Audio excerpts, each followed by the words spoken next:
p.m. We're going to get our Blueprint Board of Directors meeting started on time. Hello, I hello. want to welcome everybody here this afternoon. I'm the board chair, Curtis Richardson, for those who may not know me. I'm glad everybody was able to make it. We do have a quorum, so we're going to go ahead and get the meeting started. We do have one commissioner that will be participating from Turkey. He's attending a wedding. Commissioner Caban is attending Bora and Gina, I'm sorry. Gina's wedding in Turkey, but is going to participate by phone.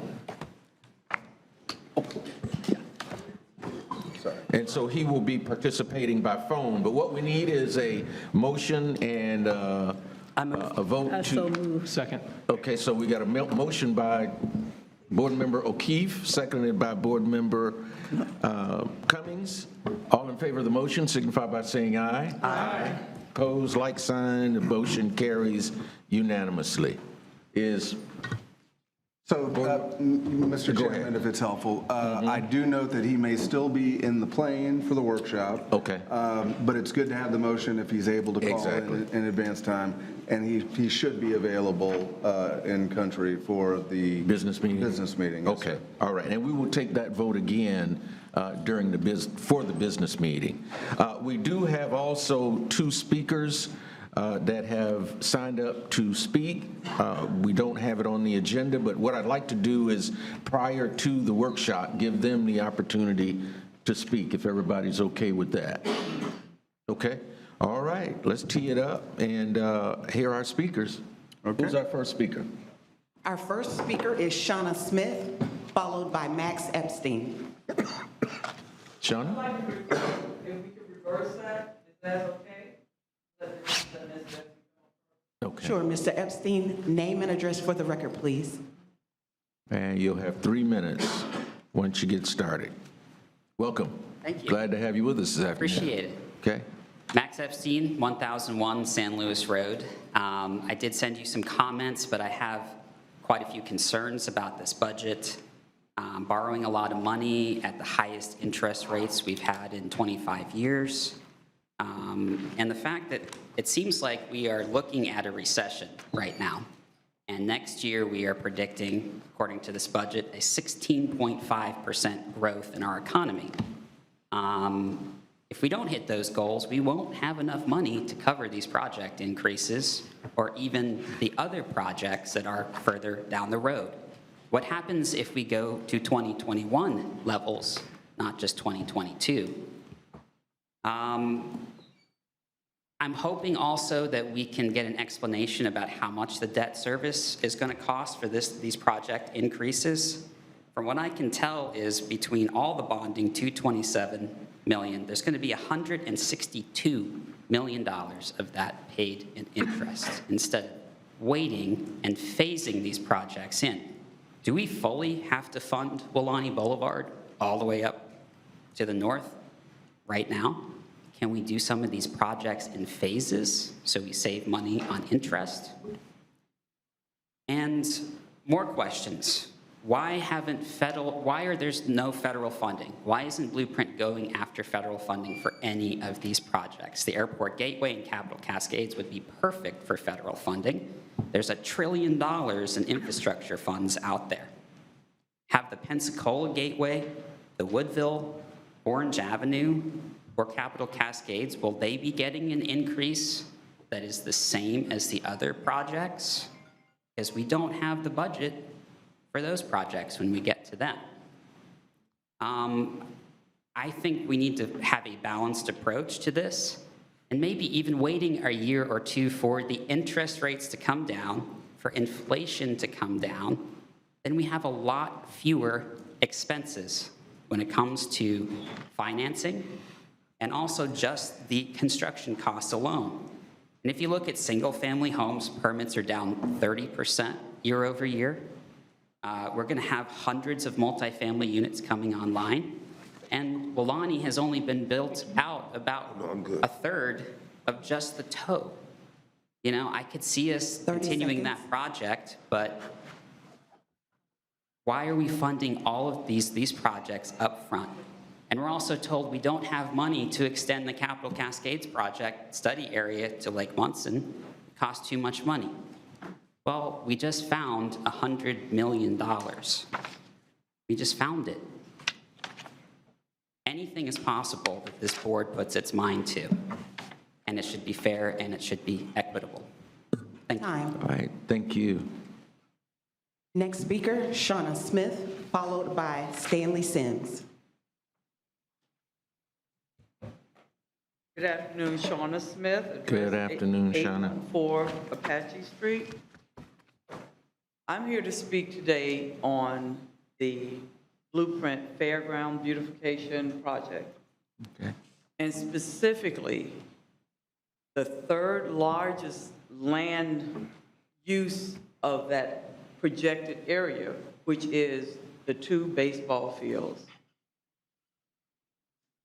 One on Tram Road and one I don't know what that side street is, but they generally, we see us as connected with Capitol Park. So we have formed, concerned coaches, players, family members, Southside residents, even residents, we're trying to, of course, not limit it to Southside. We've done informal pollings about, do you come? Have you been there? And I want to thank Ms. Tatiana about her bringing a group of Blueprint people to come out and actually see it. It is the most archaic Jurassic Park looking sports fields. There's no connectivity between the two, and we all work together. Both parks only have one restroom. One. There is a community bathroom, but it's so back in the woods and so ill-lit, nobody even goes. I just got off the phone with the park president. He says he doesn't even know what goes on. Nobody goes back there. It's scary, it's creepy. The playground equipment looks like something out of Jurassic Park. And with both fields, we tend to field at least 4 to 5 teams per season.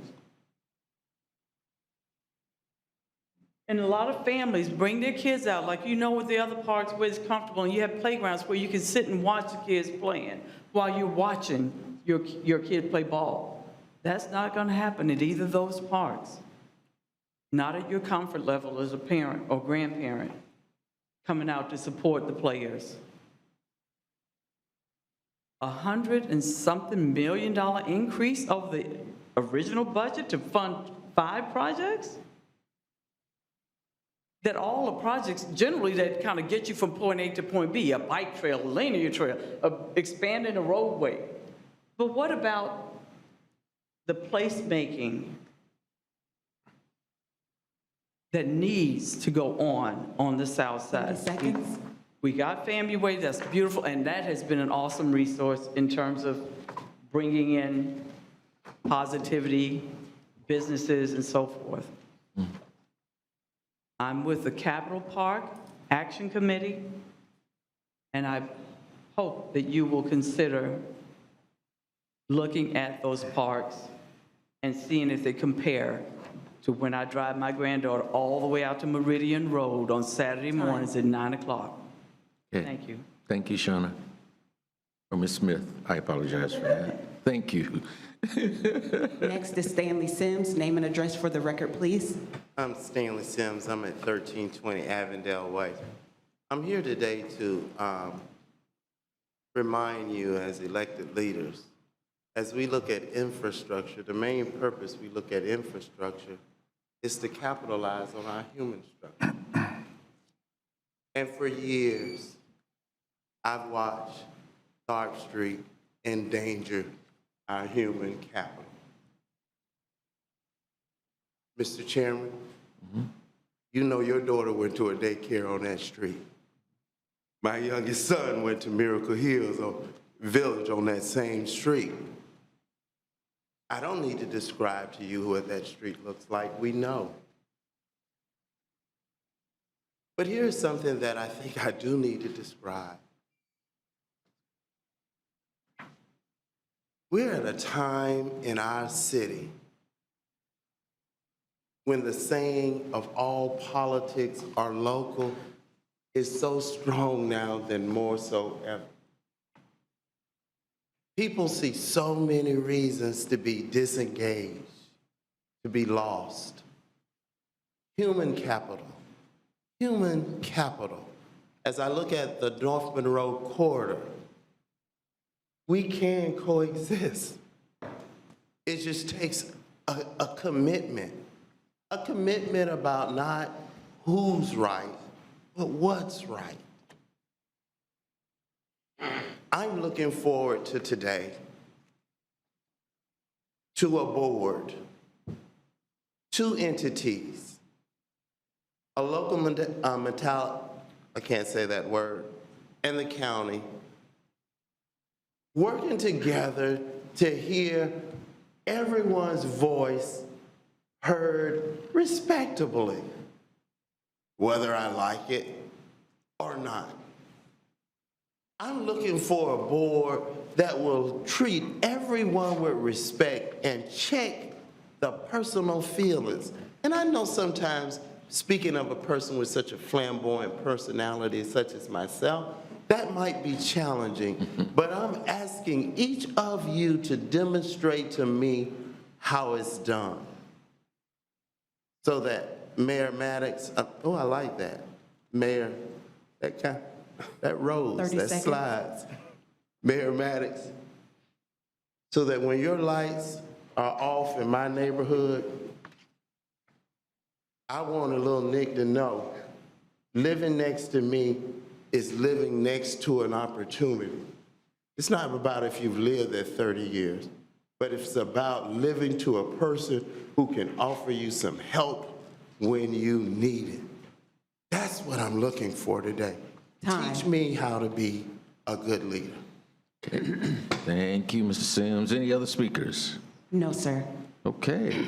All right, then we will get the workshop started, and with that, I'm going to turn it over to our place director, Mr. Pingree. Thank you very much. Thank you, Mr. Chairman, board members.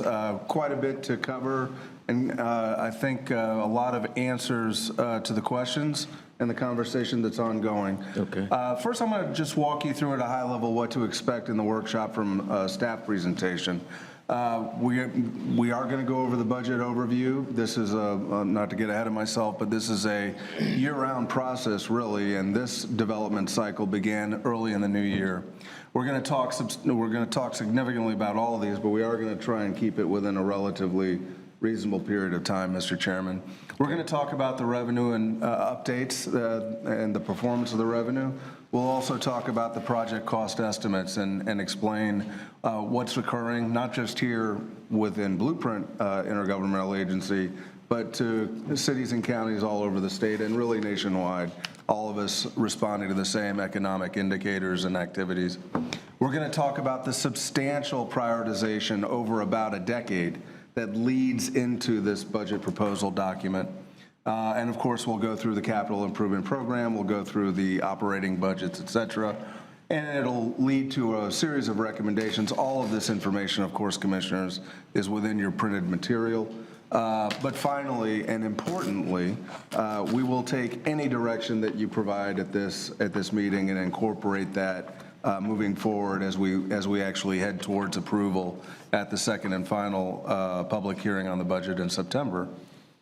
So the budget process, again, just at a high level, and I know many of you know this, but for those citizens maybe who are looking in, all of the data that is included in this is generated not just by Blueprint staff, but also city staff, city budget staff, city leadership, county budget staff, county staff, and then also our financial advisors. You'll see later in the agenda that the Blueprint Intergovernmental Agency has an extremely strong financial position. It's relayed actually and conveyed in agenda item number 3 later with yet another clean audit. And all that goes into the budget development process. It incorporates past prioritization, of course, and then builds through to final approval in September, as I said before. With an eye towards the clock, I'm happy to turn it over to Director Autumn Calder now to walk you through some of the highlights, and Director Bowers as well. Great. Thank you, Ben, and thank you, directors, for giving me the opportunity to present on this impressive work plan today. So first is that our balanced budget that's presented today builds on a substantial amount of IA board action that's been received over the last 8 years, outlined on this slide. But every year, we come back to the IA board for your direction and guidance as we move into the final draft budget in September. So any good budget presentation begins with the money coming in. So today we start with revenues, which have significantly outperformed expectations. In fact, we expect to bring in over $115 million more over the life of the sales tax than we thought we would have this time last year. And all Blueprint infrastructure and OEV projects are fully funded by 2040, and you'll see that in your materials. And leveraging remains a key component to implementing the Blueprint sales tax projects. And Blueprint has an impressive history of bringing in those outside funding sources. In fact, we've been able to bring in almost $300 million, with most of that going towards our state roads. I'm going to turn it over to Trace Long, who's going to give us a little bit more detail about the revenues. All right, thanks, Autumn. As Autumn mentioned a moment ago, the total increase in sales tax revenue through 2040 is about $115 million when compared to the budget presented last September. For the shorter term, this means our 5-year work plan is expected to receive an additional $35 million in sales tax collections over last year's projection. Next. The chart you see here has been presented over the last few years in our budget presentations, and it helps to visualize the history of the sales tax collections through the pandemic era. You can see how strong our recovery has been here in Leon County and see that our projections going forward remain conservatively in line with our actual recent revenue collections. The sales tax revenues we receive each month have stabilized since 2021, and we expect a more normal, predictable rate of growth for the next few years. Price increases continue to impact our project cost estimates due to the increase in real estate prices and labor costs, but we're seeing the rate of inflation come down a bit compared to a year ago. We are presenting higher project costs in this budget cycle, but we don't expect the large year-over-year increases to last forever. The Federal Reserve's interest rate increases appear to be having a positive impact on inflation, given some time to cycle through the economy. Thanks, Trace.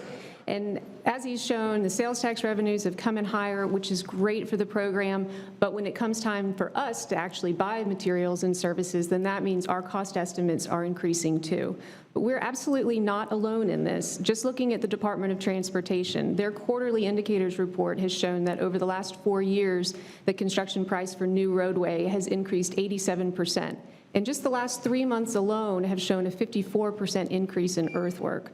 So just looking at some local projects the DOT has, they have a project at I-10 and Thomasville Road, and over the 22 calendar year, that project cost estimate actually tripled. Woodville Highway, over an 8-month period last year, went up by almost 70%.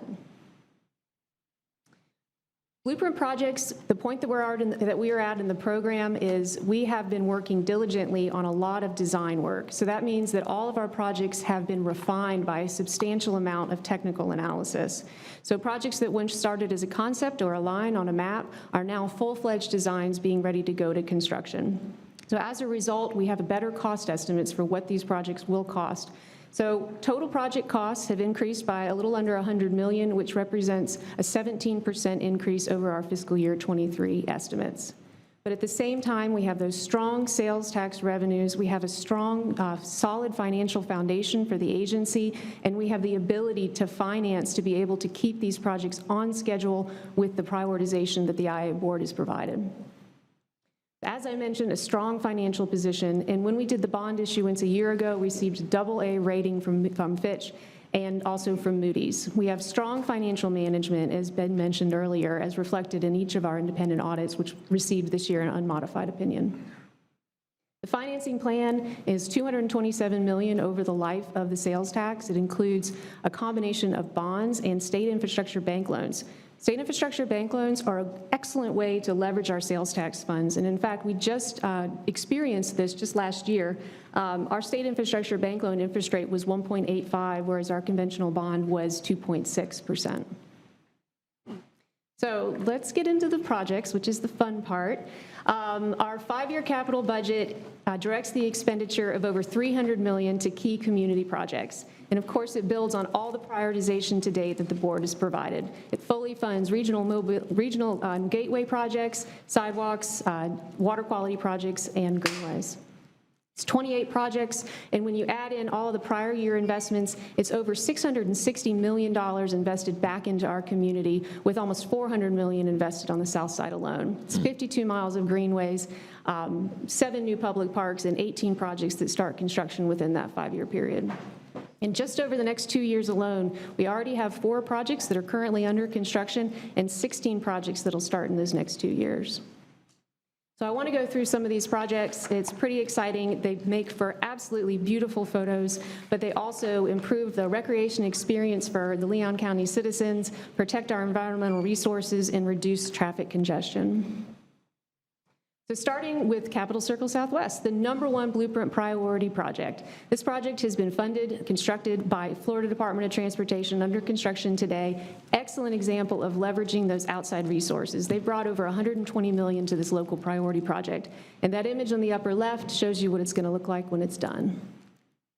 Airport Gateway Project. That'll begin construction next year. It provides for a beautiful safety-enhanced gateway from our downtown, through College Town, through Southside neighborhoods, Innovation Park, all the way to our international airport. It opens up new visibility to the southwest quadrant of our community and also provides opportunities for that research to commercialization.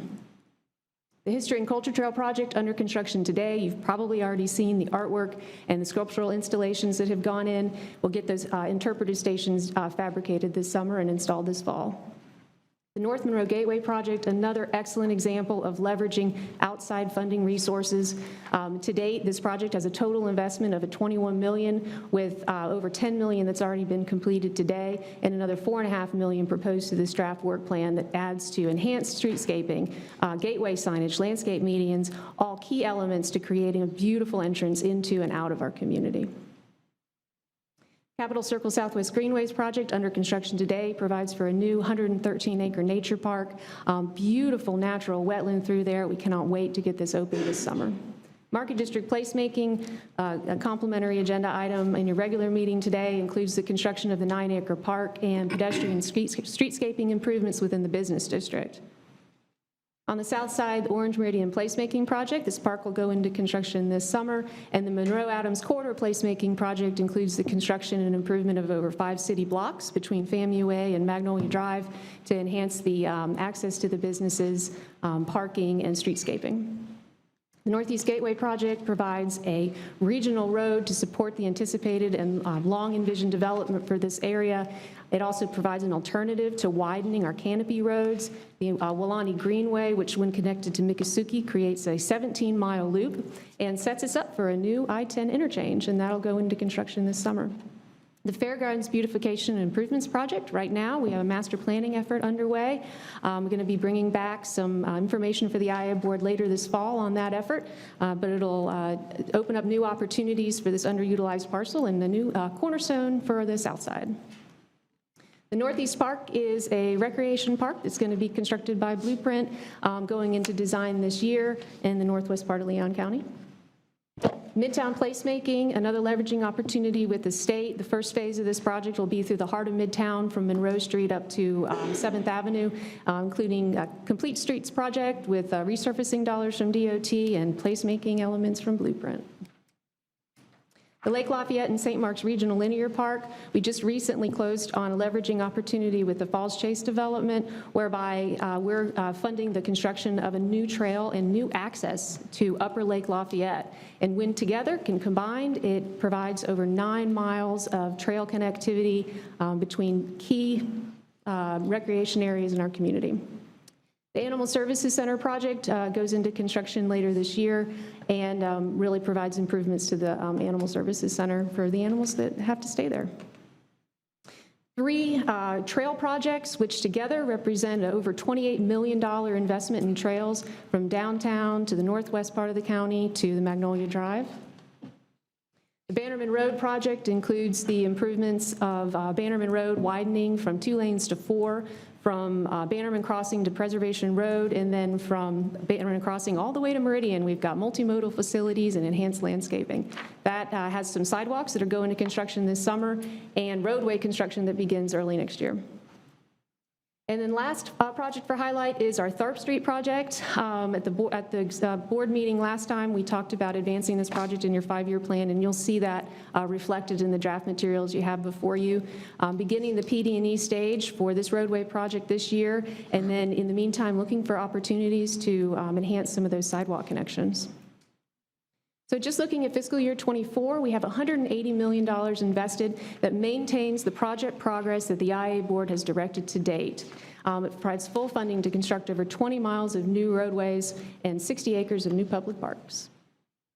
Every year, we provide a long-term funding plan that shows how these projects are fully funded by 2040. It's included in the agenda materials.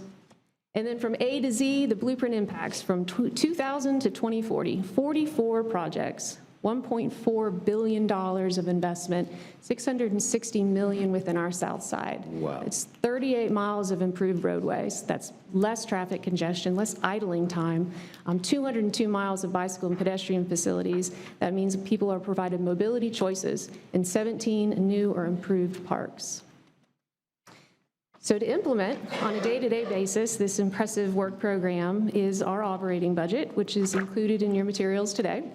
And I'm pleased to report that our operating budget has reduced slightly, and our personnel expenses have increased slightly, but only consistent with the cost of living adjustments that are presented at the separate city and county commissions. And go ahead and turn it over to Keith. Thank you. Thank you, Autumn. Good afternoon, board members. I'm pleased to review the OEV budget for 2024.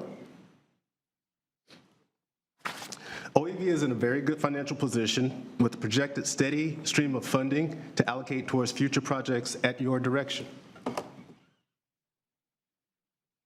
As you can see, the estimated revenue for fiscal year 2024 is $7.35 million and $45 million over the life of the tax.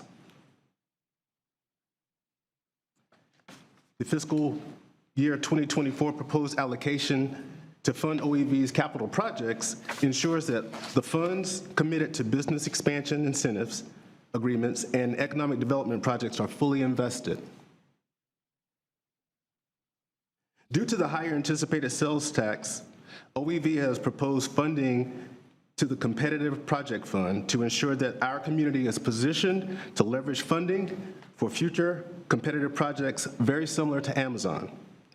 This budget allows you to build a reserve for the Future Opportunity Leveraging Fund, the Competitive Projects Fund, as well as non-competitive project requests.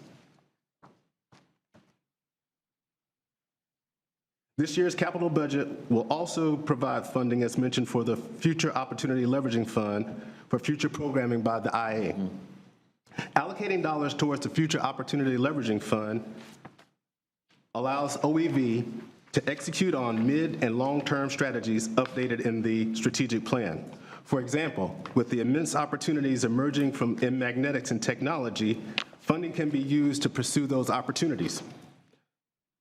Allocating dollars to the Future Opportunity Leveraging Fund also provides flexibility to fund competitive recruitment and expansion projects, very similar to your investment in the Danfoss Turbo Core expansion.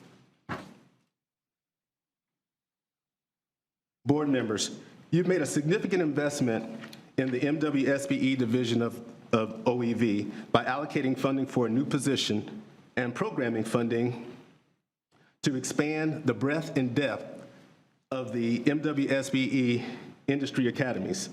As Autumn mentioned, in 2024 alone, over $180 million will be implemented in projects through Blueprint, all of which will have requirements for MWSBE participation. The industry academies will build the capacity and leverage resources to position certified firms to take advantage of these opportunities. And just to place an explanation point on the long-term project funding availability, $45 million will be available to allocate for future OEV projects. In closing, as you take a look at the operating budget, it fully funds all of OEV's operations and provides a cost of living increase consistent with both the city and the county. But most importantly, the 2024 budget enables OEV to execute everything laid out in your strategic plan. With that, I will turn it over to Ben. Okay, as the clicker is making its way to me for closing, thank you in advance for your patience. So, Commissioners, I do want to highlight just a couple of things. Number one, and as you know, those who have had multiple of these budget cycles, the entire structure of Blueprint was created with the intent and the understanding that every year and multiple times a year, there would be fluctuations that would occur on the revenue side and on the project cost side, all coming to a true cost number as you approach construction itself. This is a proven model that, as Autumn and Keith have said, has worked over time, and this year is no exception. You see in this budget plan a balanced budget that achieves all of the projects that you have laid out and prioritized and have aggressively given us the direction to attempt to fund. And next year, when there's further fluctuations, we will modify and move accordingly as well. You may think that I asked Autumn to put every single project up on the screen. I did not. What I did want to do and what we did want to share with you is what is moving in this balanced plan in the next 5 years. And that's what all of those projects do and signify. So in summary, we're here with 8 years of your direction. You have the latest, greatest updates. Again, I mentioned it before, happy to answer any questions at this time, and of course, any guidance that the IA board gives us, no different than what has occurred over the last 10 years, we will incorporate into your budget planning moving forward. There's a series of recommendations throughout the budget material. Really, option number one encapsulates them all. But at this point, Mr. Chairman, I think I'm ready to turn it back to you and your peers. All right. We do have one additional speaker, I understand? Yes, sir. Okay. Our speaker? Dorothy Inman Johnson. Ms. Inman Johnson, if you would join us, Name and address for the record, please. and you'll have 3 minutes. Scott Inman Johnson, 2121 Trescott Drive. I have questions about assumptions used on your budget projections. And first of all, for 2023, the assumptions, and are they turning out to be what you projected as you get ready, as you're making projections for 24 through 28?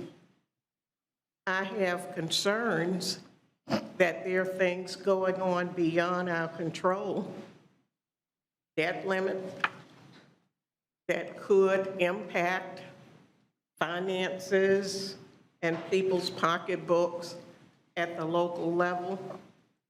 And I noticed there's a sharp increase in your graph on how much income in taxes you project to bring in.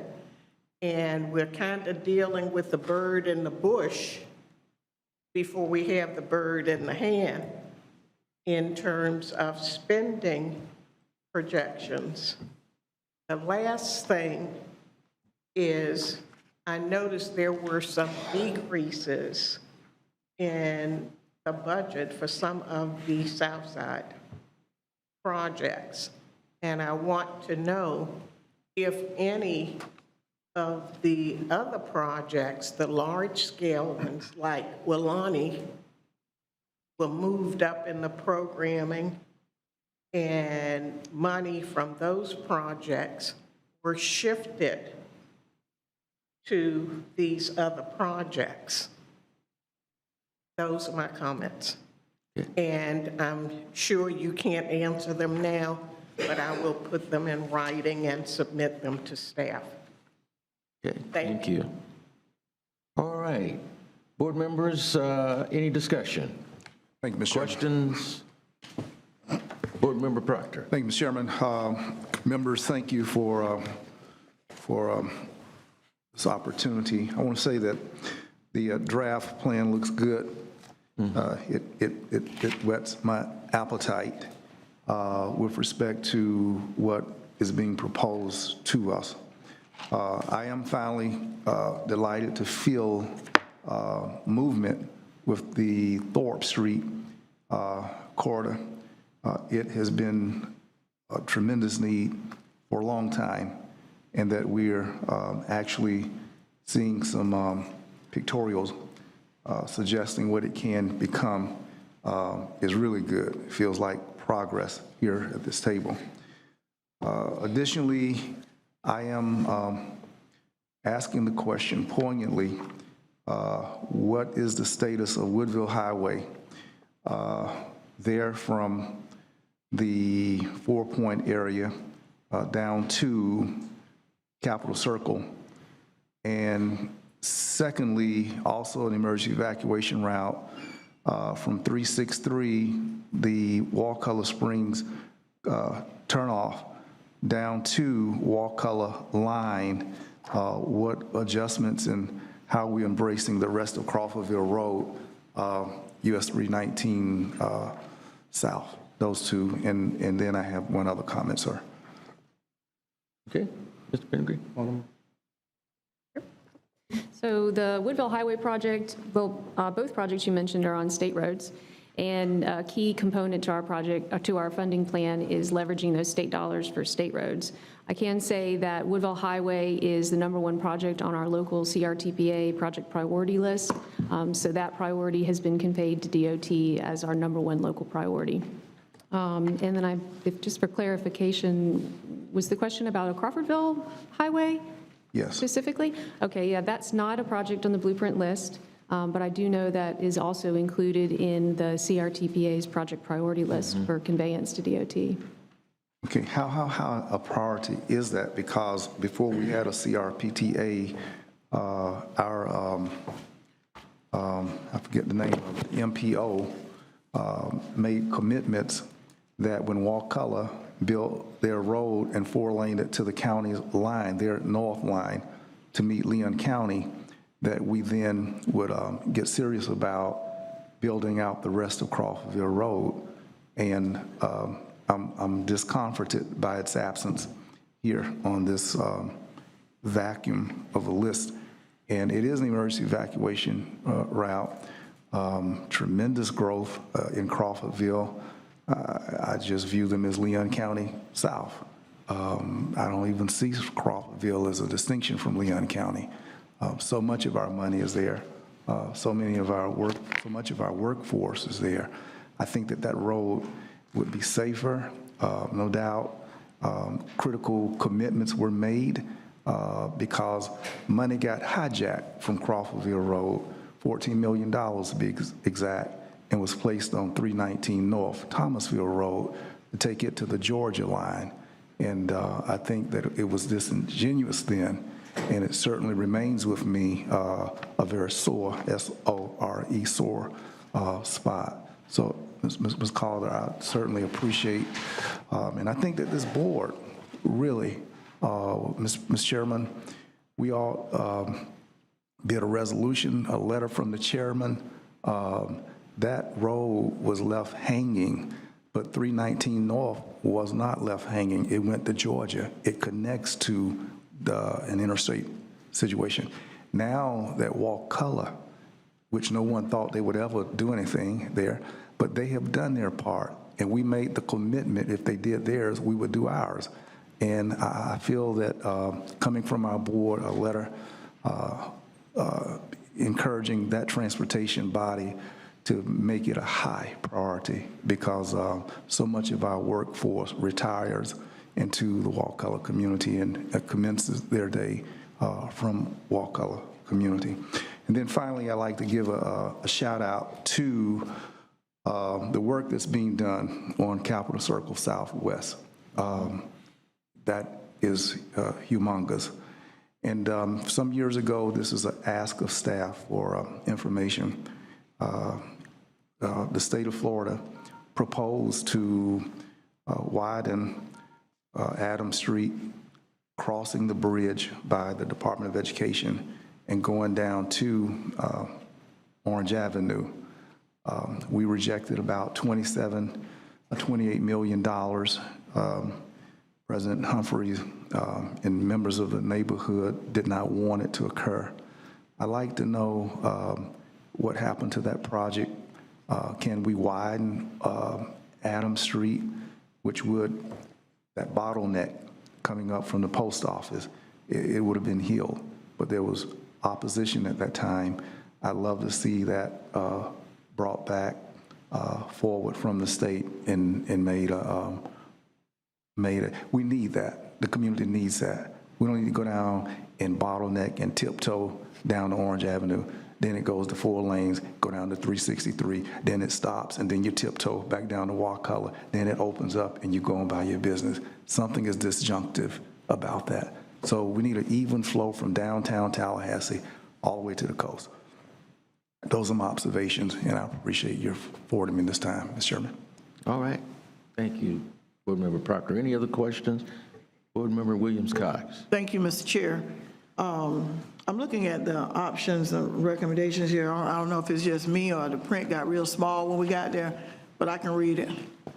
And I would ask that when we get to the point of ready to vote or what have you, that we take these one at a time, because there are some here that I do take issue with.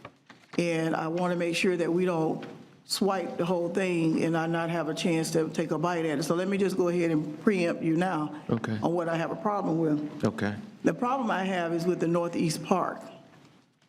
Now, I know we agreed to build a Northeast Park or to do a Northeast Park, but I don't think we agreed that it was going to cost so much.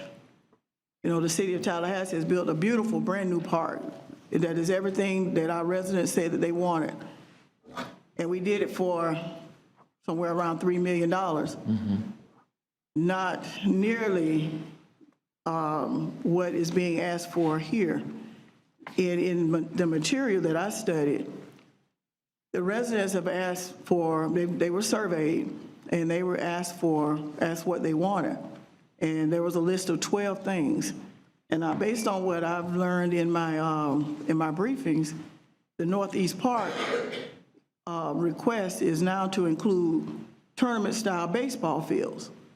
Now, you know, I listened to Ms. Smith talk about Capitol Park, and I have a deep and personal and compassionate and passionate knowledge of what happens in baseball on the South Side, because I've lived that life. I was a baseball manager at Capitol Park, Little and Big Capitol that she's referring to, with the bathroom in the woods. If we're going to have tournament-style play baseball fields, they need to be on the South Side, near the fairgrounds, as a part of the fairgrounds project that is taking place. Right here. It is close to the stadium, Cox Stadium, no relation to me, but that would allow for multiple purposes: football, soccer, cricket, and whatever else.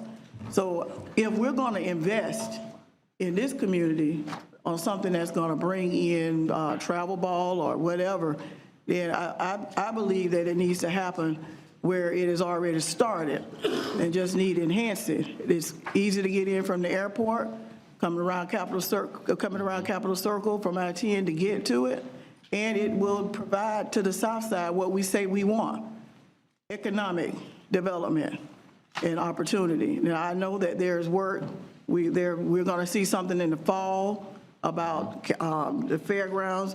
Well, today, the Northeast Park has moved way ahead of the fairgrounds, and we're here ready to vote on a recommendation to do something at the Northeast Park. And we just agreed just a few meetings ago to even move forward with the Northeast Park. So I do have great concern, great trepidation, and in the word I heard Commissioner Proctor use, discomfort. in moving forward. And most importantly, based on what I've seen and heard, the folks on the northeast side are not saying they want tournament baseball fields. They want walking trails. They want places where they can, you know, they want what Four Oaks Park is what I'm seeing. And so if we're looking at increasing the cost of creating this park, and that increases to do that, I'm not in favor of that. That's going to take us over budget. It's great that we have more money than we thought, but we still have a convention center we need to consider too. So if we got that much money, we're flush with cash in the future, then let's put it somewhere where we can get some real economic impact. But if you're going to create baseball fields and you're going to tuck it away in a neighborhood, that's not going to do us any good. And dare I say it, because the neighborhood has said there's no road to get to the park yet. So that's great discussion. So I think that this needs to be really considered for another time, and not at this time. And I am not ready to move forward with any additional things to the Northeast Park until we know exactly what's going to happen with the fairgrounds and the surrounding area there. Thank you, Mr. Chair. Okay, thank you, Board Member. Mr. Chairman, may I respond to that? Well, we'll get to you. You got to get you in the queue. Board Member Maddox. I'll yield to. And then Board Member Minor. Mr. Chair, I'll yield to Commissioner Welch if Commissioner Minor will. I know that's his district. So. Okay.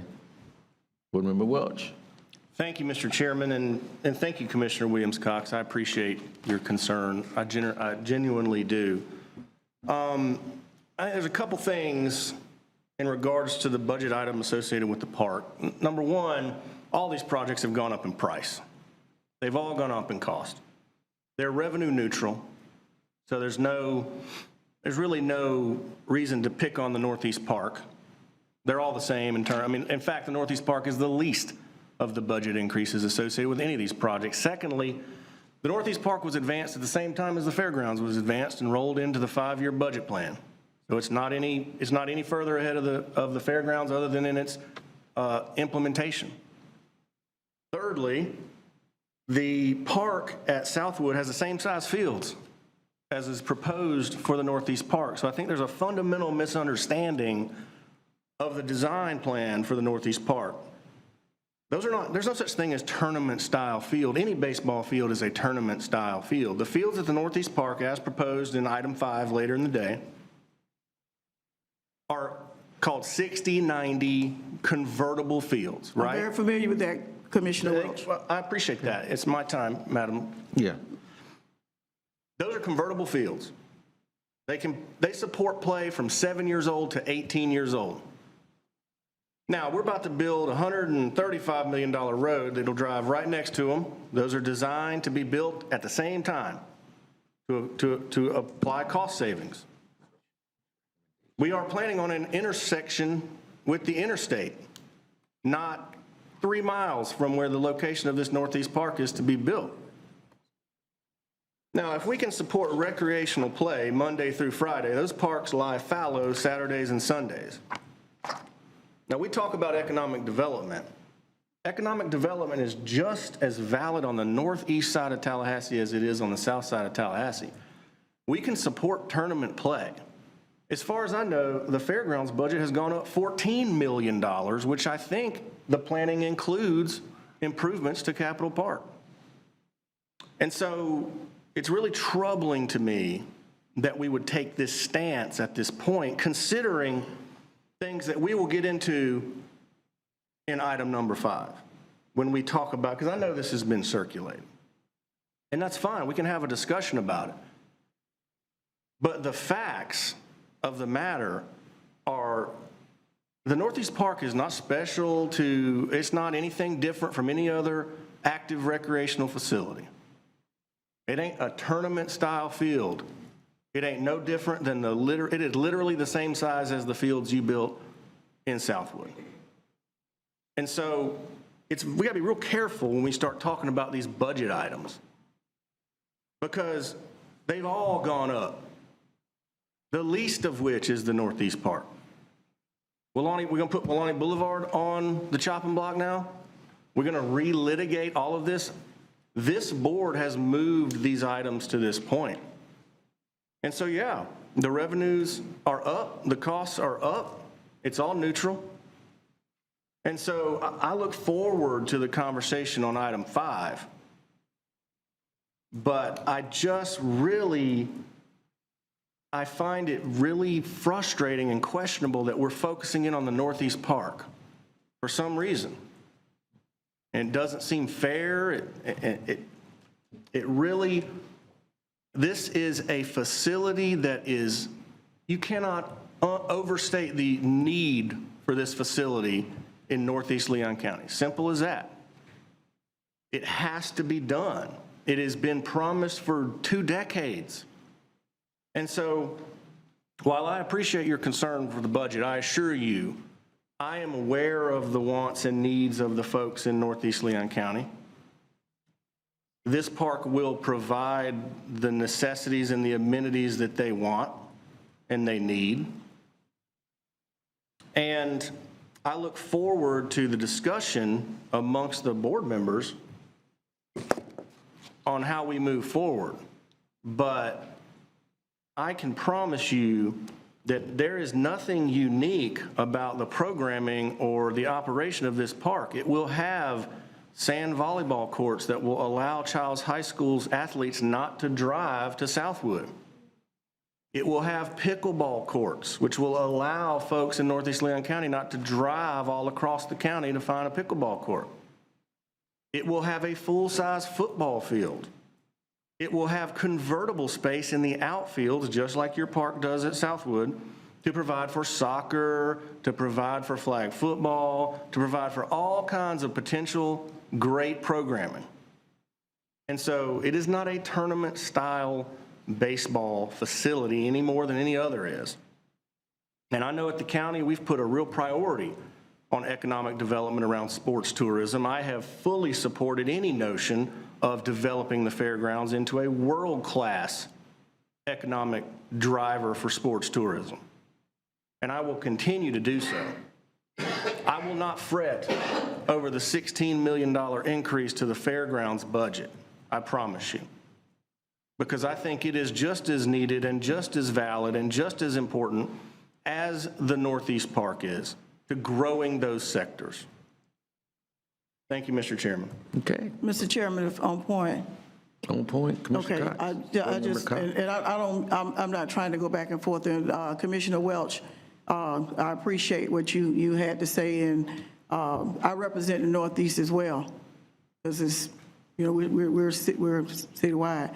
I read what they said they wanted, and I'm the only one who has said anything about it so far, so I don't know what you're anticipating, but I'm the only one who's mentioned it so far, so I can't speak to what the rest of the board is picking on Northeast. I'm not picking on Northeast. I'm taking my material along with the briefings that I've received and the research and information that I've received, and I'm just sharing very respectfully, I add, that I did not see the residents say that that is what they need. On a list of 12, baseball fields was number 11. And so I'm just, and when I say tournament style, when I say I have deep knowledge of baseball in this town, trust me, I do. I'm the mother of 3 sons who played baseball from T-ball up through high school.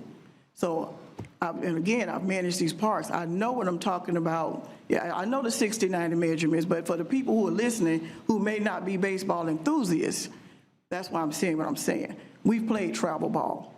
We've traveled to other places. We've had a conversation at TDC about traveling, having some type of sports arena here so that we don't always have to travel. Your predecessor was a part of that conversation. So that's where I'm coming from. I'm not picking on anyone. I am just sharing a concern. And perhaps if we get started on the fairgrounds, the cost won't keep going up. The fairground has been on this list for a long time. And had we already been working on it, the price wouldn't keep going up. But the longer we wait to get started, the more expensive it's going to be. Thank you, Mr. Chair. Okay. Board Member Maddox. Thank you. It's a good conversation. First of all, I want to thank staff for bringing us this budget. very good. I think the numbers going up, the things we're looking at is all positive for us. I think the thing that I wanted to bring to light here is that all the things that we have on this budget have been accounted for. Even the things that have increased or decreased or whatever may have you. We have been committed for a while now to the projects that are on the list that we're talking about here today. There's nothing new, there's nothing different, except for increases due to increased costs that are happening in all projects that we're seeing. And so I understand the conversations that we're having here. I think, Commissioner Welch, you have a point. The county itself have promised the folks in the Northeast for a long time that they would get a park. And this is our opportunity to give them that. But I do know also that Commissioner Proctor has worked for, how many years, 20-some odd years for that fairground to look different. If I hear him talking, indoor bathrooms. if I hear him say one more time about them indoor bathrooms, I'm going to go build them myself. But the good part about it is, the great part about it is that in this plan that we're looking at today, all the things that we're talking about here today are there and accounted for. And so because of that, I'm going to support everything that all the options that staff has laid forward to us. And I do understand, Commissioner Williams-Cox, where you're coming from there with the increases and everything like that. But, you know, if I'm not mistaken, as Commissioner Welch talked about, the money in the budget, there was some money in the budget for Capitol Field, stuff like that. So I just believe that there's a way to figure this out moving forward to where we can still support everything here. And I don't have any qualms with anybody here that doesn't support everything. I just know that's where I'm going to be.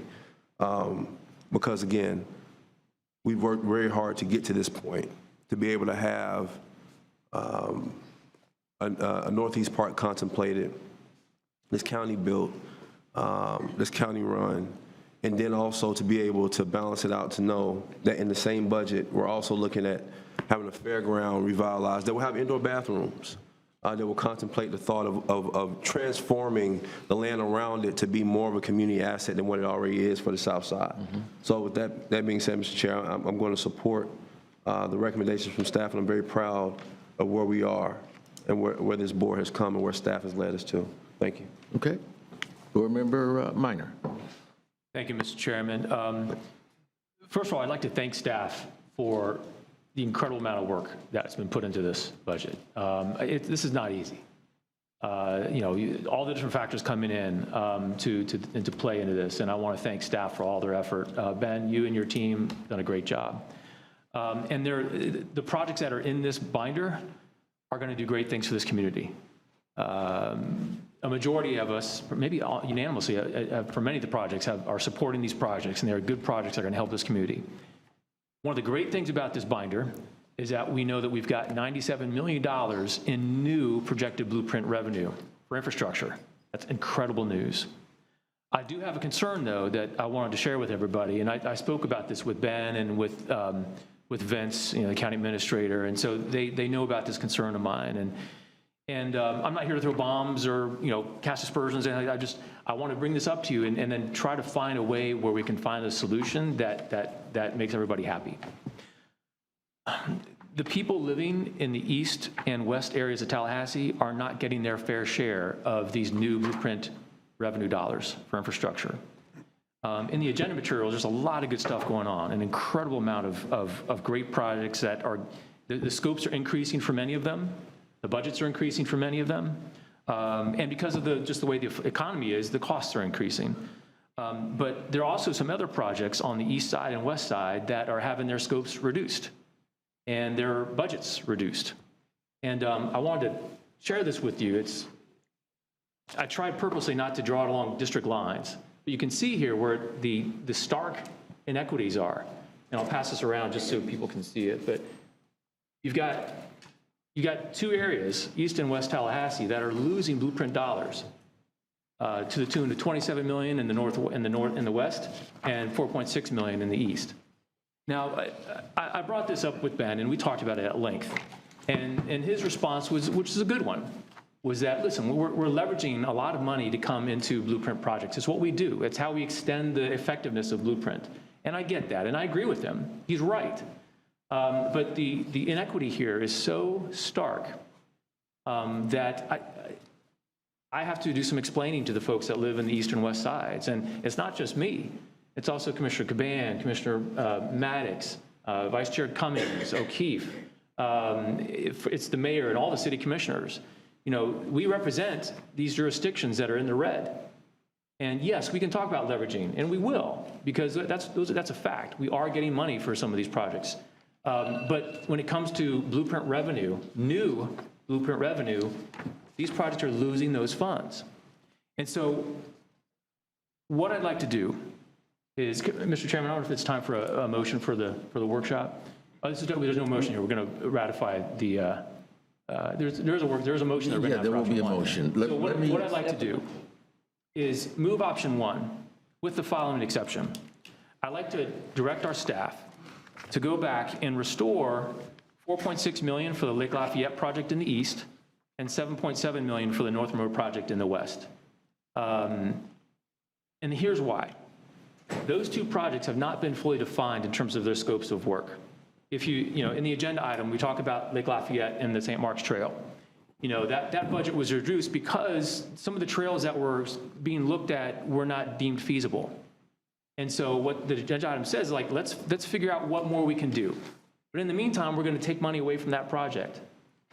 North Monroe talks about some things, got some great money from FDOT on that, and I'm not denying that whatsoever. I'm thankful for that. But we're reducing that project by $8 million before the scope of work has even been finalized.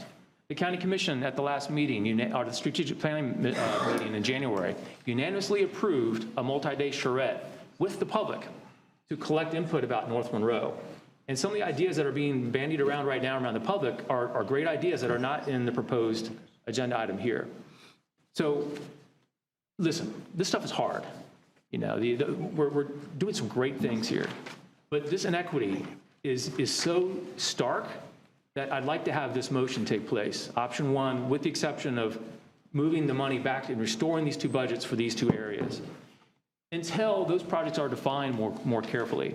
When that multi-day charrette comes for North Monroe, we should have a better understanding of what the public wants in terms of the North Monroe corridor. There's some good ideas going on right now.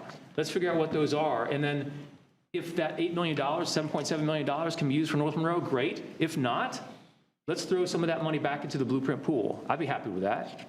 For Lake Lafayette, let's figure out what more we can do with the $4.6 million that was taken away. You know, the people in the East deserve blueprint dollars just like anybody else. Let's go ahead and restore that budget for now until these two projects are fully defined. And so I think this is a good resolution. We can have staff work on those two restorations, figure out what the numbers will be in terms of what that means on the other projects. But, you know, some of the areas here are getting tremendous amounts of increases for this new infrastructure revenue. And that's a good thing. I'm telling you, it's a good thing. But it shouldn't come on the backs of the people living on the west or the east of Tallahassee. So that's my motion, Mr. Chairman. Okay, is there a second to the motion? I'll second that. There is a motion and a second. I'd like for Ben, before we get into discussion, to address those issues that have been raised, because this will have an effect on how we vote, because we can't approve the other budget items if we Yes, sir, I understand. say we're going to restore. I understand, and I totally get that. But, you know, as the board of directors of Blueprint, you know, we're the ones that set the policy. We're the ones that decide where we go in this community. We're the ones that take a look at inequity and try to fix it. And so I get it. I totally get it. And I know this, should this motion pass, I realize that means more work for staff. But I do think it's the right thing to do. I agree with the projects here. I think these are good projects. I just think the progress that we're making, the good progress we're making, should not come at the expense of these projects in the red. Okay. Mr. Chair, may I just ask a question as well in reference to that? Yes, It's on point. on point. It's on On point. In response to the commissioner, my question is, can we address the budget as a whole and deal with these specific issues when we get to our Blueprint actual meeting at 3 o'clock, when we'll be dealing, you know, more with the specific items as opposed to the budget right now, the overall budget? Mr. Chairman, that's your discretion, sir.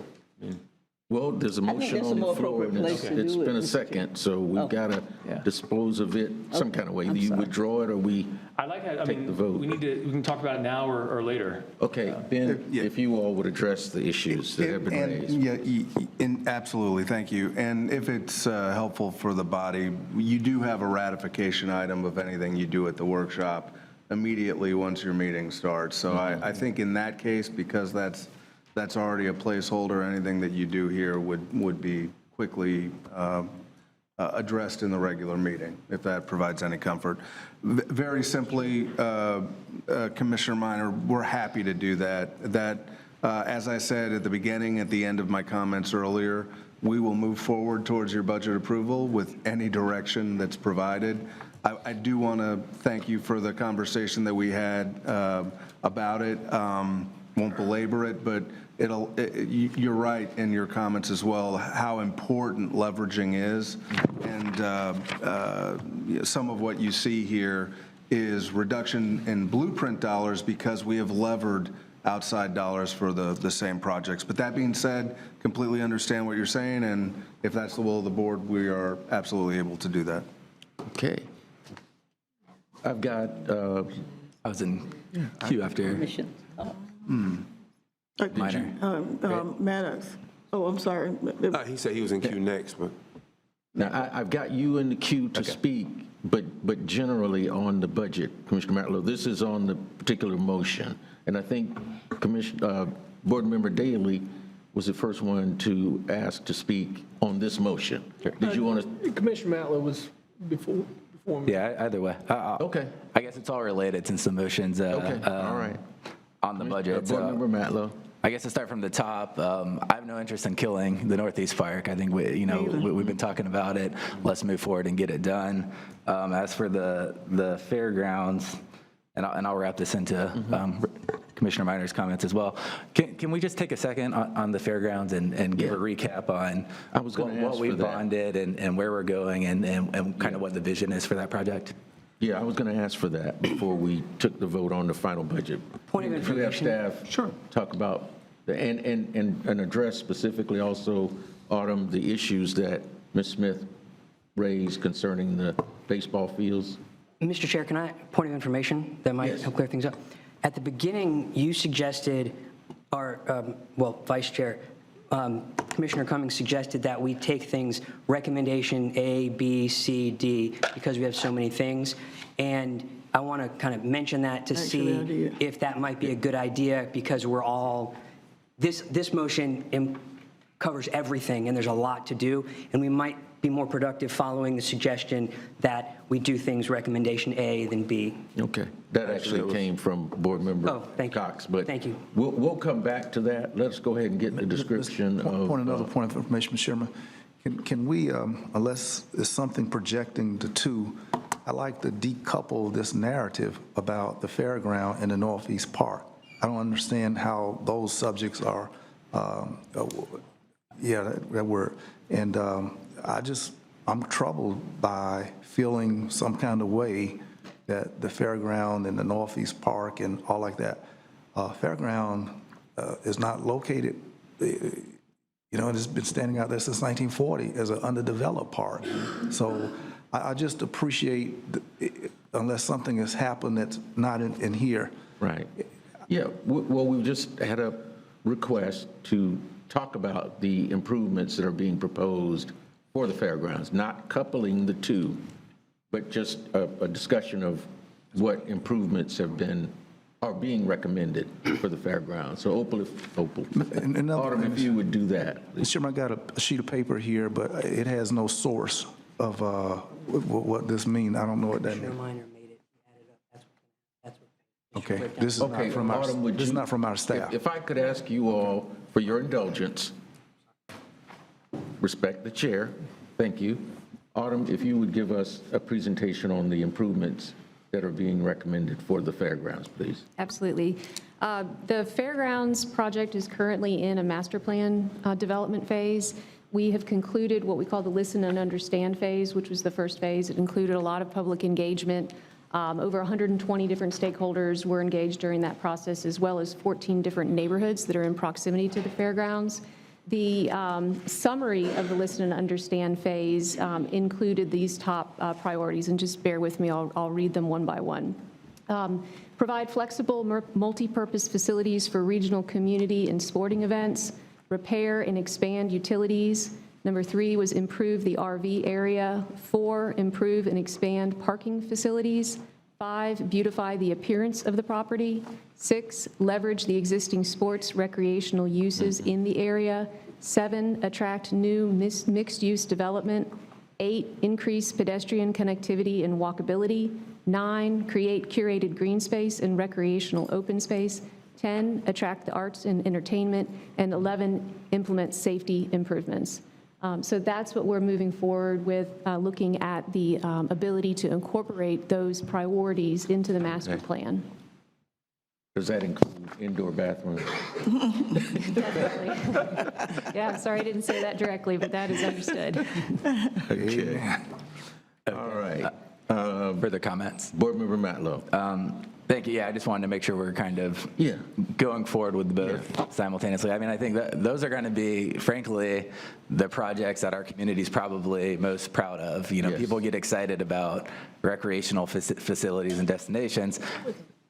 They get less excited about a roadway unless their commute gets shorter, right? And really, these are the least expensive projects that we're considering. You know, since I've been here, we've watched the Northeast Gateway go from the $40 million Shamrock extension as it was then to now 120 plus million, and I've been completely opposed to that from square one, because I don't think we have a huge demand from our constituents or the people of Tallahassee for us to actually build that roadway. But I mean, as I said, that's been litigated and it is moving forward, and that is the new cost if we go forward with it. But I supported Commissioner Minor's motion because I think when we talk about fiscal responsibility, he's right. The projects that people really want to see, that we hear from people about, North Monroe project, about Tharp Street, those are the projects that have been asked to make cuts. Those are the projects that have been asked to, like, let's build them within our means. And I think every project, if we want to make sure everything gets done, should take that approach. Because, I mean, as we know, Blueprint probably builds the best roads in our community. You know, they're top notch and they're high dollar because we build them at a top quality. So when we look at projects that have been asked to do a little bit less for others, you know, I think if we can find $7 and $4 million in negotiating power of different projects and make them come in with our means, that makes sense to do, because at the end of the day, we did promise these projects and we want to deliver the best project we can for each one. So that's why I supported the motion.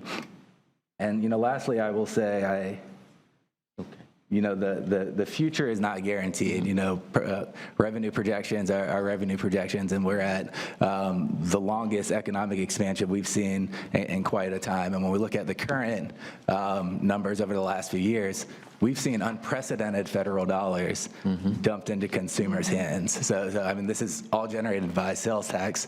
You know, we had a global supply chain strain because consumers were buying so much because they had more money in their pocket, thanks to the Biden administration, that they had ever seen before. So I think when we look at future projections, we need to take that in mind, that I don't think a 20-year continued expansion is probably reasonable without some sort of pullback. So when we look at the farthest out projects, we have to, let's do the projects we're doing now at the lowest cost we can to get them done, and be aware that if we push too far right now, things may get on the chopping block 5 years from now. Thank you, Mr. Chair. Okay, thank you.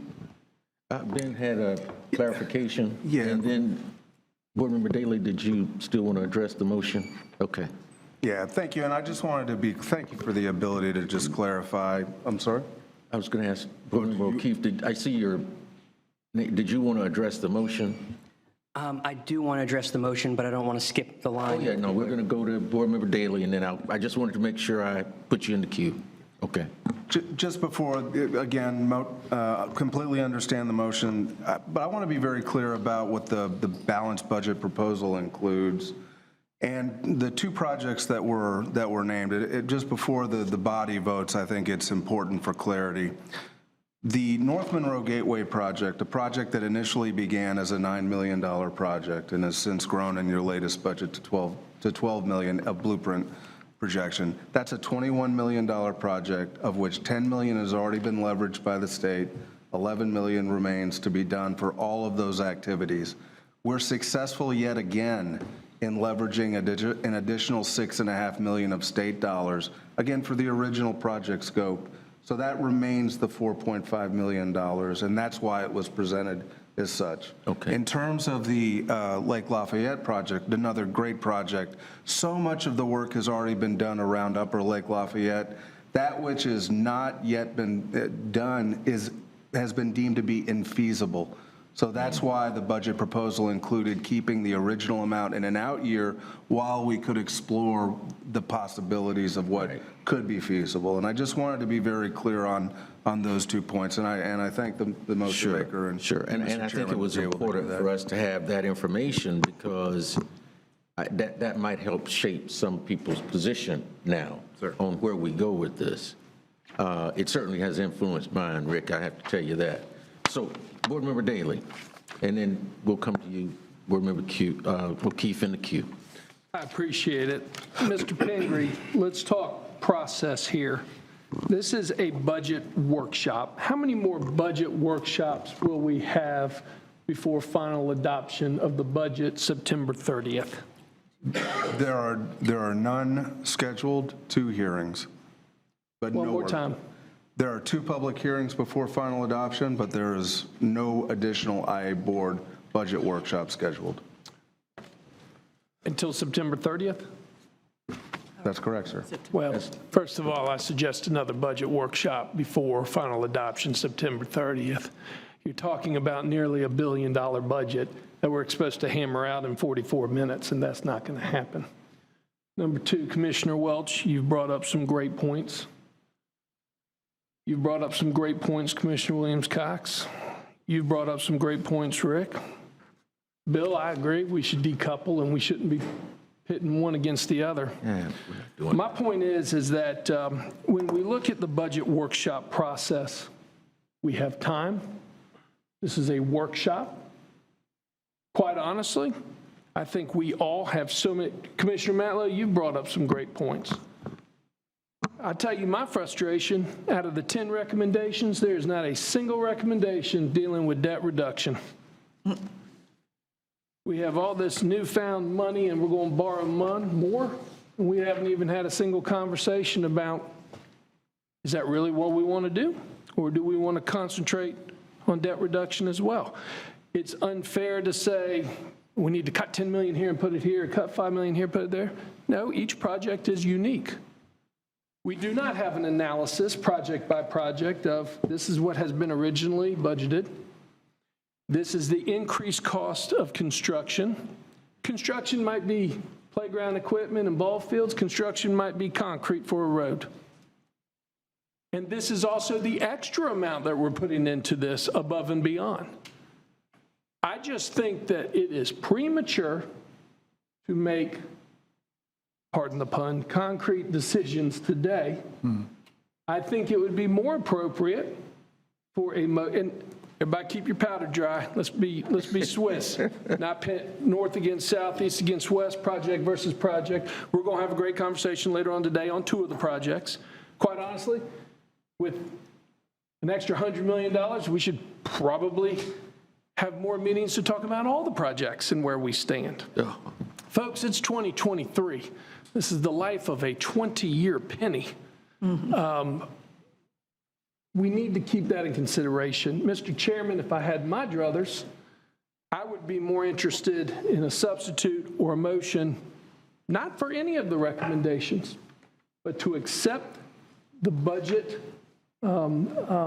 presentation as it's been presented, and we move forward and schedule at least another workshop, if not 2, along with public hearings before September 30th. Otherwise, colleagues, we are expected to really dive into 10 recommendations made by staff, not even including what we might come up with as well, in the next 40 minutes, never to have another workshop again unless we have 2 public hearings, only to adopt September 30th. I'm just not comfortable with that. So if there was a substitute motion or the original motion to accept the budget workshop presentation as proposed, to establish a schedule of a few more workshops, that gives us the opportunity to really dive into each of the projects. I think that is the wise way to go, and have a healthy conversation about debt reduction along the way. Is that I a would second that substitute? motion. Those are Is my that a thoughts. substitute I would motion? second that. Maybe I can help things. Mr. Chairman, I think what the mayor is saying is wise words. So I will go ahead and withdraw that motion. Okay. And then I will basically allow the All motion. right, and Okay.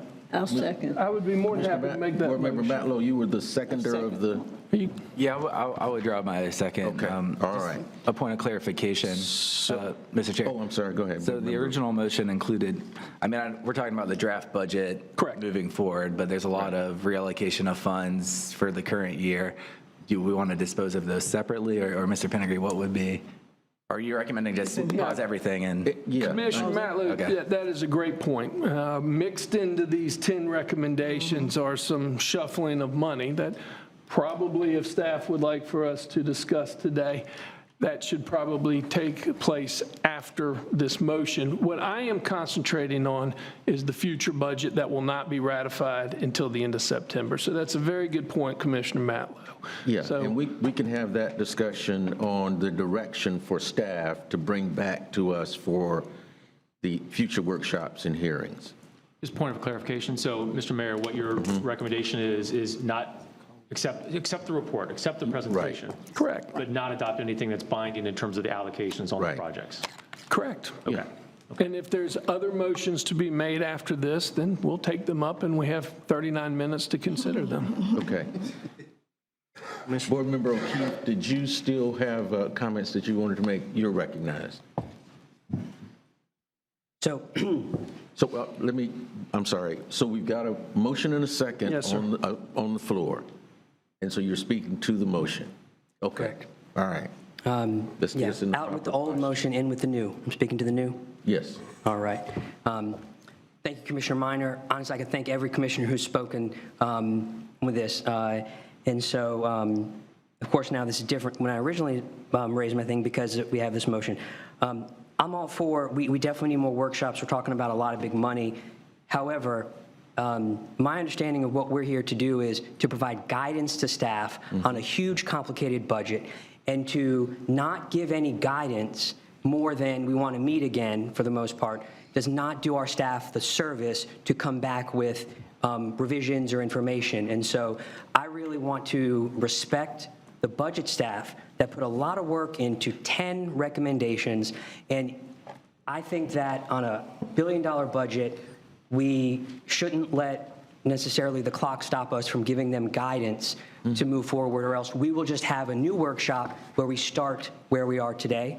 And so in a wonderful board game of Robert's Rules of Order, in the interest of that, I would like to offer a substitute motion that we just address and let someone, maybe me, make a motion only on recommendation A, and then we can move to B. And we may move through quickly, but I believe it's only fair to our budget staff to give them something to move forward with.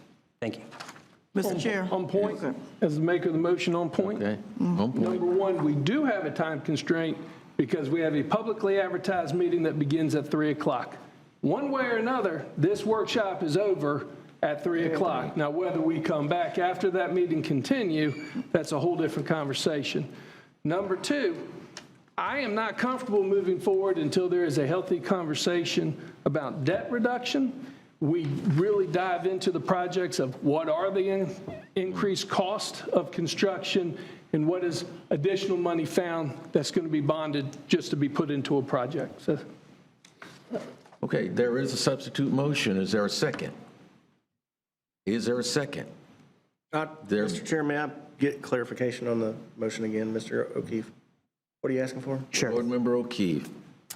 I would like to, By recommendation, is to go ahead and make space for motions, recommendation by recommendation, A, B, C, so that we can nail some of the less controversial items and move them to the side and leave the rest for that's Can all. I ask a question to staff, Mr. Chairman? Yes, question? Ben, how does this impact the meeting at 3 o'clock? If we got decisions to make and we're about to punt the budget down the road to a time uncertain, do we even need to have a 3 o'clock meeting?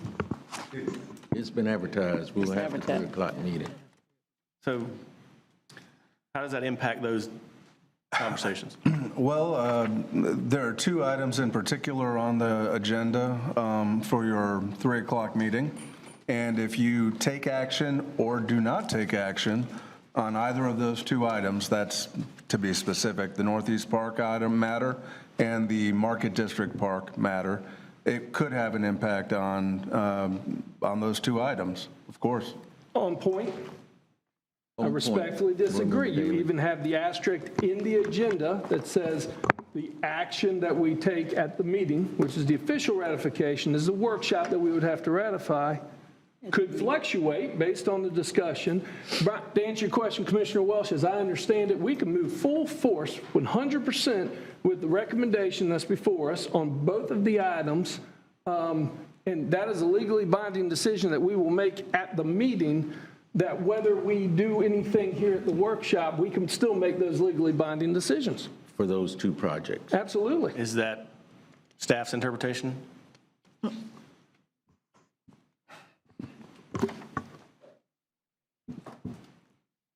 Back to your question, I believe your question is if you took an action at this workshop on those two items, let's say to reduce them, that's where my mind was at, that would have an impact on your decision-making for Say if those we take items. no action. I stay by that. I'm saying if we take no action right now, my understanding of the motion that the mayor has made is to take no action on these recommendations at all, which would then put us in a posture to continue to have our discussion in the 3 o'clock meeting? Is that what you're saying, Mr. Mayor? Yes, sir. And so We are is that, accepting the report as presented. That's right. but making no recommendations Right. on these budget items, which And we can then between hash now out and later. 3 o'clock, we can still have Right, discussion yeah. on direction for Mr. staff. O'Keefe, does that help? I'll withdraw the substitute. Mr. Chair, Okay. can I? All right. It's the regular Substitute point. is withdrawn. Did you withdraw your second? I never made a second. I was just Oh, asking. wasn't seconded? I do have another question, though, for staff, Mr. Okay, hold on. We've got to move this thing forward now. We've got a motion. I'm going to go ahead and move Mr. Chairman, to the motion. motion that's on the floor because Chairman. we've got Mr. 30 Chair, minutes can you left. clarify, can you have the maker of the motion clarify what the motion is? Okay. Been a little- Maker of the motion, if you would clarify, Board Member Daley, your motion. To accept the report as presented. And schedule another workshop. And we'll schedule future workshops and hearings depending on what we decide as a board when we have the discussion after the vote, how many workshops, how many hearings we want to have, and if there's other direction that we want to give staff in terms of what we expect them to bring back after those. I mean, it's just my personal preference, but I look at the county process, you have at least, what, 3 budget workshops?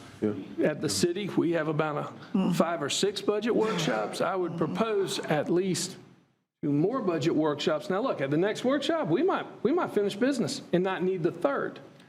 But I would rather go ahead and plan Board Member for. Daley, let's go ahead and get this in the posture of taking a vote so that we can move on with giving staff direction. We owe that to them for this 3 o'clock meeting. Mr. Chairman, Okay. to the mayor's, well, I heard the motion. The motion did not say it, but in the mayor's comments, he used a striking word and sometimes chilling, and that is that we're looking at framing a debt reduction. Debt reduction. I don't know what that means, but to the extent that if what Mr. Minor has shared with us, if this is valid information, I don't know, but these quadrants, there's a difference. If we're talking about reduction, I think that how do you feel go from -27 for the Northwest and -4 million to the Southeast, that I don't want to commit to a reduction conversation. No, there's no commitment. That would just be part of the discussion. If Board Member Daley wants to bring that up, it will be part of the discussion, but we're not committing to any kind I of just debt heard reduction. the He mayor wanted has a to great include motion, that as great. part of the But I do discussion. not want us to talk about reduction, because oftentimes that's going to be a real big food fight. Thank you. Okay. Excuse me, Mr. Chair, sorry to interrupt, but just a point of clarification. This is actually not a report. It's a budget workshop item. So what does it mean if this were to pass and we're given direction to accept the report? We need some clarification as to what that actually means. Accepting the report, is that accepting all of the items and moving forward? I don't think that's the intent. But this is a workshop item. It's not a report as you're used to seeing for other items. Yeah. This is a tentative acceptance to maintain status quo until. Madam Attorney, we can just ask for more workshops and take no action. That's right. That's true. So change semantics. Language is, we're not making a motion to accept the report. We're simply making a request for more workshops. That's right. Two in particular. So the motion on the floor, I think, Mayor Daley, would be not that we accept the report, but simply that we ask staff to come back with 2 more workshops. Would that be more in line with what you're thinking? Yeah. So That clarification is very helpful. Also, just, to remind the board that unlike the city and county, we don't have a, huge schedule where we meet every other week or several times a month. So your next meeting is on June 15th, which is an OEV-focused meeting. Your next meeting after that is going to be September 21st. And that is scheduled already as your second and final public hearing on the budget. So any budget workshops would have to occur, later this month, in June, in July. I don't know if there's vacation time. Our staff will have to schedule that with y'all to make sure that we get that set up. We do have the first hearing the first public hearing on the budget set for our CAC meeting, which is scheduled for August 31st, I believe. August 31st, yeah.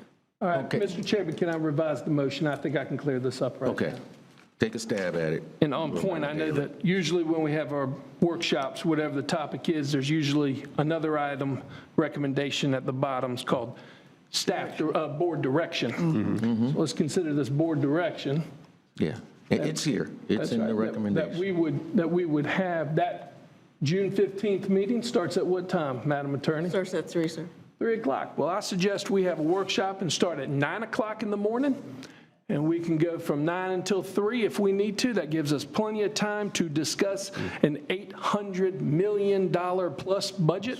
And if we need to schedule another workshop, then we can at that time. But I am comfortable and more than willing to begin at 9 o'clock that day, and we'll just have a full day of intergovernmental agency. Okay, is that the consensus of the board? Well, if we could have it someplace, Mr. Chairman, that's not as cold as City Hall. We'll warm it up in here for you. Because We're fired up. it's chilly in here right now. I'll second the motion. Okay. Mr. Chair, I'll Okay, second. we got a motion. We're going to vote on this motion, y'all. We need to move this thing forward. Mr. Chair, We have a I'm trying to motion. understand. Board Member Daley has indicated his motion. It's been seconded. I get that, but why rush it? All in favor of the motion the motion is to continue the workshop, schedule a second workshop for June 15. The 15th. 15th, At 9 a.m. 9 a.m. Okay, everybody clear on the motion? All in favor of the motion?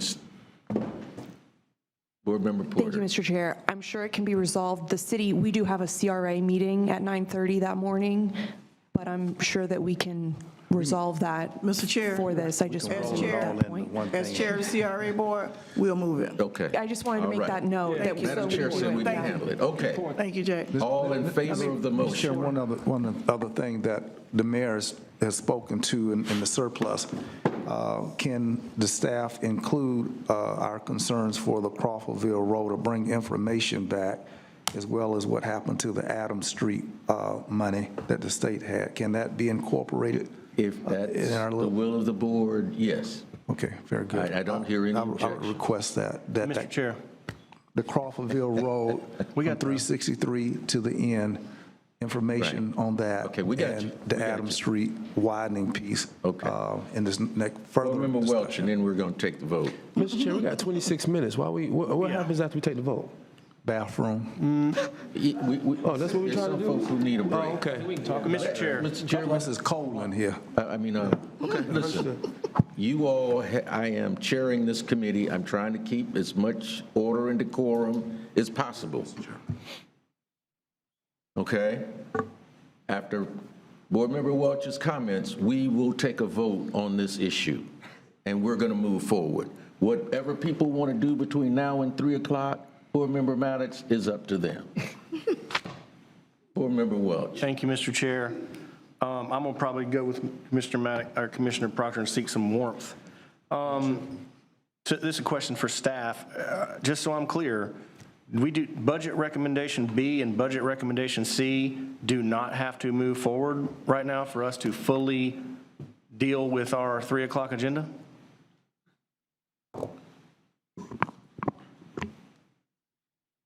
It would be helpful if budget B and C during the budget workshop process to have those two items resolved. However, if they're not, we will move forward with the 3 p.m. meeting, and we will continue this as part of your continuation, which is the standing motion on the floor to be resolved in June. So we cannot resolve the 3 o'clock items if we do this. On point. Ben? Specifically, you can still take action on the $18 million budget during the 3 o'clock meeting, but you would not have moved in the available $2 million in funds, if I'm just speaking directly to the issue. That could happen at the next budget workshop. Right. But it would not be resolved today at 3 if you do not take action at this time. On point. On point, Board Member Daley. Commissioner Welch, that could be part of a motion that is made today, legally ratified by this board, providing direction that will be included in the next workshop if the majority agrees. All in favor of the motion signify by saying aye. Aye. Opposed, like sign. Aye. No. Motion carries with Board Members Welch and O'Keefe in the negative. Okay. Mr. Chair? Board Member Mello. Since that's disposed of, item B just speaks to reallocating funds from the fiscal 2022 budgetary surplus to the Northeast Park and part to the airport gateway. I don't think that is really related to a future budget, so I'll go ahead and motion option B now. Recommendation B. On point to Commissioner Matlow's. On point, Commissioner Maddox. Thank you, sir.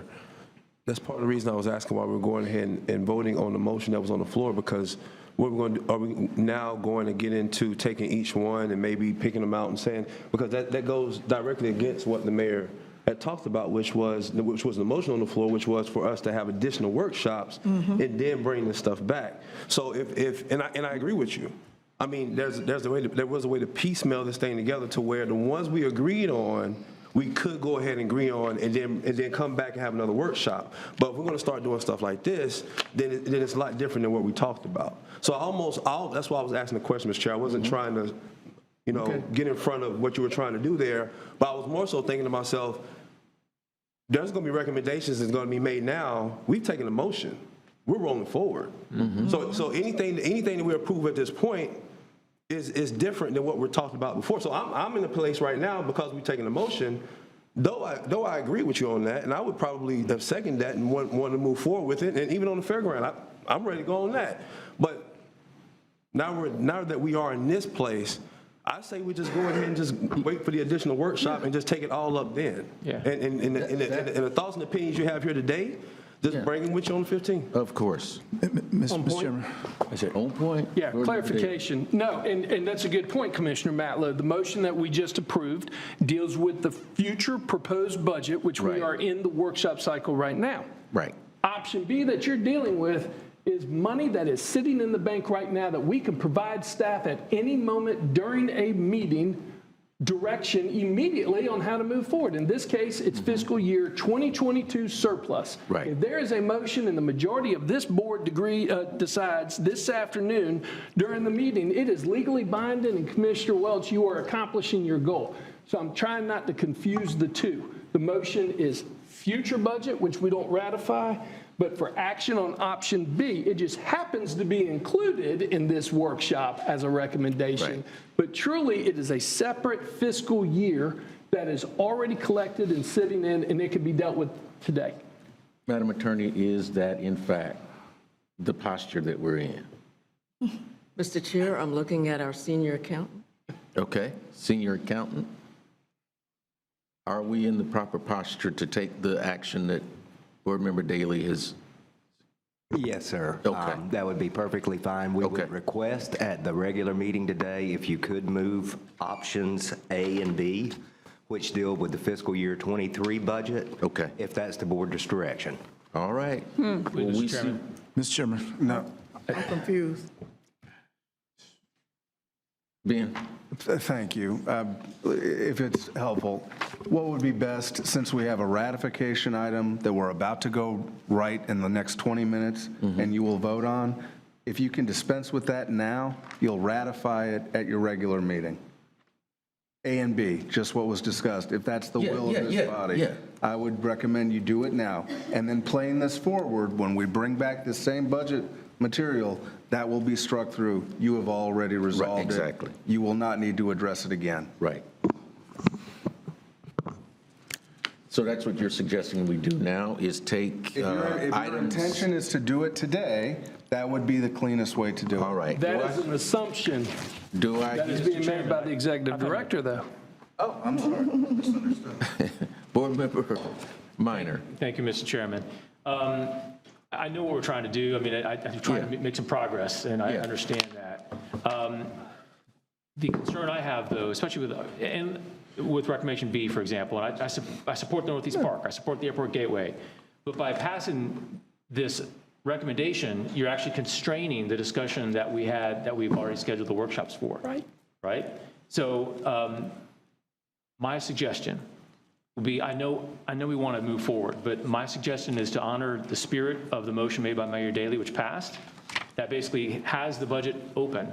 We discussed the different projects. Yes, we want to allocate $2 million from the fiscal year 22 budget to the next one, but where does it go? We need to have that discussion. I think that's the spirit of what Mayor Daley was trying to get to, which I wholeheartedly agreed with. So I would say, instead of moving forward with these individual recommendations, A, B, and C, we schedule that other workshop. But we spend the next 18 minutes talking about specifically what we want to have in that next workshop on June 15th, so that we can make some progress on June 15th. Well, that's where I'm trying to get us, because if we reach through, we'll have to come back. But Mr. Chairman, sir, by voting on recommendation A and B, you're constraining the discussions that we're going to have on June 15th, because it's going to be, as the mayor says, legally binding on the allocation of those dollars.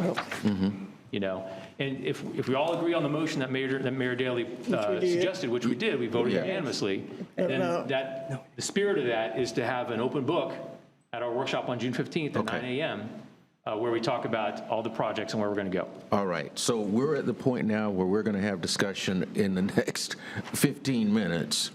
Actually, well, we'll do it, we'll go right up to 3 o'clock. If anybody needs to take a break, they can afterwards, of giving staff the direction that we want to see when we have this workshop on the 15th. Discussion. Board Member Matlow. This is what I would recommend, so we're not at the exact same agenda item when we come back. Take every project that has a cost increase and present them one by one, and we'll go through and have an analysis of what those expenses actually break down to. If it's a $140 million roadway, how much of that is landscaping? How much of that is, other infrastructure? How much of that is stormwater infrastructure? How much of that is underground utilities or what have you? So we can look at each individual project bit by bit and make a determination if it's the appropriate funding level for that project moving forward, and we're not bundling, as the mayor said, $800 million as an all or nothing game. That doesn't change. Me personally, I think there are projects we could look at. The airport gateway doesn't make sense to me that it forks up Spring Hill Road and cuts through FSU campus. Like, let's figure out where we want that roadway to go. We can make those types of decisions that I think can save us money, and we can all just, on the record, pick which projects we most support. They're not all bundled together, up or down vote, and whether the budgets are appropriate. Thank you, Mr. Chair. Okay, and Ben, will you all have time between now and then to come back with that level of detail and information? Okay, I just want to make sure I understand. So what's being contemplated is to bring back every single item that has any kind of an increase, to do a deep dive on that item as part of the budget workshop. That's what's being suggested. We haven't taken a vote on it. Mr. Chairman, Commissioners, we're prepared to speak to any item at any meeting. I'm not going to say that we would not be prepared for that, but that is, yes, sir. That is very different than how we have done our budgets, but if that's the will of this board. Okay, further discussion. Sure, Mr. Chairman. Board Member Daley. Let's keep it on third grade level. Look, we got table 7 on page 18, and I agree with Commissioner Matlow. I mean, if you're coming in, and we did the percentages together here, okay? So for instance, let's take the airport gateway, okay? The fiscal year 23 as adopted. When this board voted to approve, we approved an 81.878.632 budget. That's the budget, right? But now you're coming in and saying, actually, it's going to be $117 million more dollars. That's a 44% increase. So right now, we've got an approved budget. You want us to approve for next year an additional $117 million. So my question is, okay, break that down. How much of that $117 million is actual increased cost of labor or cement or the cost of construction? And how much is it that we just happen to have extra money, so we're going to put into a project? That's what I'm interested in knowing. I can answer that right now. None of it is just because we have extra money to put into a project. Okay. I want to be very clear about great. that. But if this board would like to go That's not the time, I believe, Mr. Chairman. Mr. Chairman, just break it down for the construction cost of materials and labor. That's it. That's what I would like to see, because we're talking significant increases. And on point, that work should have already been done already to get to the number. I mean, the airport gateway, just as an example, has an increase of $35,888,000. If we're looking at that increase, that work's already been done. So what the mayor is asking for, and I agree with him, is give us that breakdown so that we can see it. Yeah, which I think is what you're asking for. Okay, all right. Mr. I Chair, think we've if come I to might- Board Member Cummings. Thank you, Mr. Chair. And I agree with coming back, another budget workshop, but to the extent that the material that has been provided by staff today, much of that information is in the documentation that we have. Now, what I would like to see is a projection on each project, and I think they've done that as well, but maybe not as deep dive as we wanted, of when the projects will be completed, when they came on board, when they were approved. I mean, many of these projects predated my time on the board. However, I think it would be helpful if we had an idea of when they would be completed, what projects jumped over other projects. I'm specifically concerned about Crawfordville Road, the four-laning. I hear Commissioner Proctor raise that all the time, and I'm not sure when Blueprint adopted that. But I'd like to know, and I'd like to know if, in fact, it is part of the projection and when we expect it to be completed. Yeah, board member, that Crawfordville Road, that's a state road project, not Blueprint. But Ben says the information is, so if we want to have that discussion, we can, but it's not a Blueprint project. Okay, but I know it's been raised several times, so I'd like to get, clarification on that as well. Okay. The fairground, if it's part of our projection, and I know it is, I know many of us have been interviewed by the crew and the staff that's working on that. If that can be part of the deep dive as well, and we can have a roadmap to see what projects will be completed, at what time, what's jumped before other projects, and whether or not we want to approve that or not. Okay. So I agree with the mayor. I think it's a lot of money involved, and we don't want to shortchange the taxpayers with a 2-hour workshop. Yeah. And I know staff has done a great job. They've taken a lot of time, and I just want to commend Mr. Pettigrew, Mr. Bowers, OEV. They always do a great job in giving us the information. So thank you all. But I think it does merit a little bit more in-depth discussion and analysis, as the mayor pointed out. Mr. Chair. And Mr. Chair, just on point, the point raised was both by the mayor and Commissioner Matlow. Just want to make sure we give credit to everybody that brought it up. So thanks to both of you. We're all here as a board. Mr. Chair. Board Member Proctor. And Thank you, Mr. Chairman. Mr. Chairman, continuing with the look of what we would like to see presented, I would love to see the MBE participation projected for each of those projects as well. And what we're anticipating that the community might also anticipate what each of those projects' value could mean to all segments of our community. That's a good point. Thank you, Board Member Proctor. Good meeting. Board Member. Mr. Chair, the chart that Commissioner Minor provided, I asked him, is there something like this from Blueprint 2000?